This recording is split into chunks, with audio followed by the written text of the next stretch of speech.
There's no one I'd rather be stuck to than Tim Grierson. So it's a good thing he's here today to help me talk about Together. This is the Dave Franco, Alison Brie horror film. I guess we can call it a horror film. It's body horror. Yeah, it's body Horrific horror. Things happen. Dark comedy, slightly type of thing. It depends on how funny I guess you find the movie, but I laughed. Tim, good to see you. Welcome. Our viewers enjoy seeing you. Tim Grierson from Screen International, filling in for Alonso on this review of Together. So you got to subscribe because Tim Grierson might just show up, and you don't want to miss that. It's a treat. We spend our lives in search of the other half. If you think you found that, don't be so quick to let it go. Okay, so this is a non-spoiler review of Together. We're going to try not to spoil. Spoilers are always in the eye of the beholder, but this movie is out in theaters now. And so you can see it. Dave Franco and Alison Brie are Tim and Millie. They have been together for about a decade. They are not married. They are on the verge of moving to a remote place in, I think it's Washington State. There are Washington license plates. Anyway, they were in the big city and they moved to the middle of nowhere when she gets a job. She's a teacher. He is a wannabe, struggling, aspiring musician still in his mid-30s, still holding on to his dreams. And pretty soon after they get to this idyllic, lovely, quiet place, weird things start happening. They go on a hike and they discover some weird things out in the woods, and it changes the fiber of their beings and the nature of their relationship and really heightens whatever doubts they might have had, but also like strengthens their bond literally and figuratively. This is written and directed by Michael Shanks, and I dug it. And I enjoyed the tonal balance that it pulls off because it is indie horror, body horror, but it's also really funny, as you mentioned. Like there's a lot of really incredibly grotesque stuff that happens. You will squirm. If you've got a hard time with like gnarly body stuff, if you saw The Substance and had a hard time with parts of The Substance, this may not be for you. But if you want to like squirm and enjoy like, ooh, I think they accomplish a lot with a pretty low budget in terms of the visual effects and the prosthetics and all that. And it's funny, and they're both really good in it. And there is the whole meta quality of the fact that Dave Franco and Alison Brie are actually married to each other. And so they've got a lot of chemistry. They've acted opposite each other quite a bit, going back to like The Disaster Artist even. But that adds an element. It adds a depth and a higher stakes, it feels like, because we know that they're actually married to each other. What did you think? I mostly liked it. I think it's good. I'm glad that you mentioned a couple things, actually. One is that for a low budget movie, I think the effects and the makeup look really, really good. In a movie like this, you really kind of need to have that be on point. Now, if it was like really cheesy bad, maybe that could have worked as well. But they actually, to Michael Shanks and his team's credit, they do a really good job of, I'm not going to say anything about spoilers about what exactly happens, but the title is a hint. And if people have seen trailers or commercials, they have sort of an idea about what some of the weird things are. And the effects works in two ways. It is, and I say this as a compliment, disgusting. It's really something is really, really, really disgusting. But also there is, I've been lucky enough, I've been married for about 20 years, but this idea of long-term relationships and the codependency that can happen, the neediness that can happen in a relationship, especially if one person feels like their life is not going great and the other person's life is going great. And then vice versa. If you're the one whose life is going well and you feel like your partner maybe is holding on to a rock and roll dream that's time for them to kind of let go of, that power imbalance is interesting. And that feeds into the body horror and some of the comedy that comes out of that. So the fact that the effects work is really good. It's so funny, Christy, you said squirm. And in my review for Screen International, when it premiered at Sundance, squirm is in the first paragraph. Like, you will squirm. Nick over at Daily Beast said, this movie will make you throw up, and I'm not sure if that's exactly accurate, but it's a good warning, I suppose, in terms of it is a movie that I think strikes a good balance between body horror that just grosses you out and body horror that makes you laugh. Again, I don't want to spoil anything, so I won't, but I'll say that some of the funniest stuff comes in the most disgusting or disturbing moments because the film plays around with like the logistics of bodies and being in a couple and what some of those problems might be if you're in the situation that Tim and Millie are in. It's really funny. So I don't want to spoil it because I think it's we all saw it at Sundance. We had no idea. And the discovery of that is fun. The things I'm a little less enthused about in the movie is I think it takes a little while for the movie to really get going. My feeling is that it introduces this relationship between these two characters. They move out to the country for a job for her, for Millie.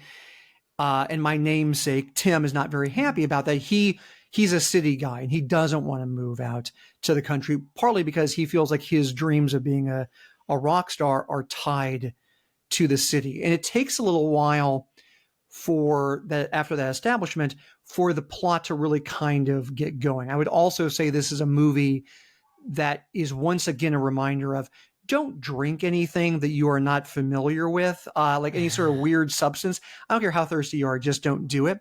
I just feel like the first half, the themes of the movie are fairly obvious.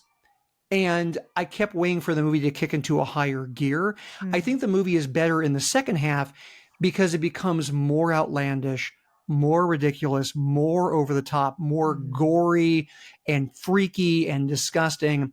And I think that Shanks as a filmmaker does a better job about the points that he's trying to make about relationships, the grosser that the movie gets. I think in the first half, it's sort of like, I get it. It's only when he goes over the top that I think those points like really, really work. My other reservation about the movie is, again, I'll be careful of spoilers. There is something that happens with this couple and they have to figure out the logistics of it and what does it mean. And I would give almost anything for a horror movie to not explain itself. I'm trying to think of a really good example, and there's none that's kind of coming to me at the moment. But I actually love it when a horror movie just says, this is a thing. This is a thing. There's no explanation for it. There's no investigation on the character's part to get down to the bottom of it, because then there are twists that happen in the film. And while watching together, I kept thinking, I actually don't need to know why this is happening, because if you just told me, oh, this is a worst case body horror manifestation of the codependency that's going on in this relationship, the unresolved issues that are going on in the relationship, I would buy that. That would be enough for me. And I think too often, I don't know if it's the money people or the filmmakers themselves that think, well, I've got to give a reason. I've got to explain the mystery. I mean, I think a little bit too much of the movie is built around, okay, now we explain what this means. We got to the bottom of this and this means this. And I kept thinking, I'm really just interested in this couple and the underlying dynamics. Because they're so good together, Yeah, I mean, like you said, like they're a married couple. They've been together for quite some time, and I like their relationship. It feels organic. It feels like the type of imbalanced relationship that I think a lot of people. I mean, they've been together for a long time and they haven't gotten married yet. And there's an interesting thing that happens with that as well. But there are some red flags in this relationship. I think the movie is most observant and insightful, and I think their performances are best when they are kind of navigating that, even when truly disgusting things are happening. You're rooting for them to figure it out for sure. I didn't need the explanation either, but it's sufficiently creepy, like its origins are weird enough that I was interested in it. And I think even prior to that, you said it takes a long time for the plot to get going. I think they do a nice job of establishing that the Dave Franco character is kind of attuned to things. Like there's almost like a heightened kind of spiritual connection that like haunts him. And so I think that provides some tension as a foundation before they even leave town, that something is a little wrong. Also, to think of a movie where they don't explain what's happening, it just happens. The Monkey does that really well. We don't need to know the origin of the haunted monkey with the drum. Yes. It just is. It's evil. It just is. And I like that they just jump in with that and don't explain it. Yeah, they didn't need to explain the origin of all this, but they do. Yeah, I know that you are a bigger fan of the monkey than I am, but you are right. That is one thing I do like about that film. It just goes, yeah, this monkey just does this, and you can't stop it. And there's no, yeah, that's actually a really good example of it. I was thinking about another recent relationship / maybe horror film, Oh Hi, which also premiered at some Molly Gordon. Molly Gordon. I won't say too much about them, but it's interesting because they both premiered at Sundance, and they're both interesting ways. I think Together is more successful than Oh Hi, but I think that it's interesting that you have these two indie Sundance films that are essentially about how difficult relationships are. In the case of Oh Hi, it's a couple that's only been together for about 4 months who go on a road trip together. It's like their first weekend away together, and sort of the terrors of that when you have just gotten to know somebody. This is the opposite. This is a couple that's been together for a long time and are kind of wondering, is there a future in this? What exactly is going on? So we just need, I guess, one more to have a trend piece. So funny. I also wish some of the plot stuff was a little better. There's certain moments where one character doesn't believe the other character for reasons that I didn't quite buy, where it's like, no, this sort of has to happen because the plot needs it to happen. There were certain moments where I wish the movie was maybe slightly sort of sharper or smarter, but I think the second half is stronger. And I think it ends, we won't say anything, I think it ends on a very interesting note. I didn't see the ending coming. Same. And I would also say that while I don't know if it's entirely satisfying, it left me with a lot to think about. I wrestled with the ending. Yes. Like logistically, with the groundwork they've laid, it makes sense. I like the big picture ideas about, codependency and toxic relationships and neediness and all that.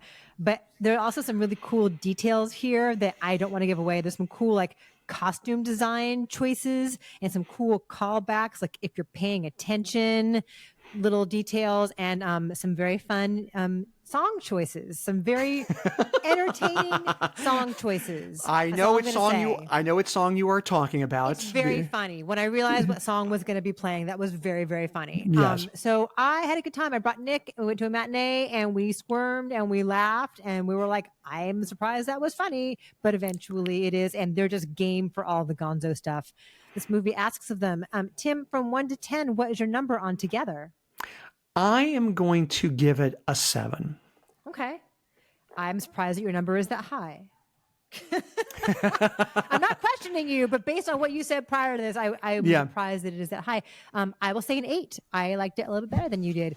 Together is in theaters. Go take someone you love. Oh, also, apparently, if you go see it with someone and you upload a picture of your ticket stub to this website, you can get free couples counseling. Genius marketing campaign here from Neon. I gotta say, Neon is always so on point with their promotional stuff. They're one of the best in the game in terms of just coming up with clever things to keep their movies on your radar and paying attention and like that. For sure. All right, Tim, thank you. You're the best. Go see Together. Bye.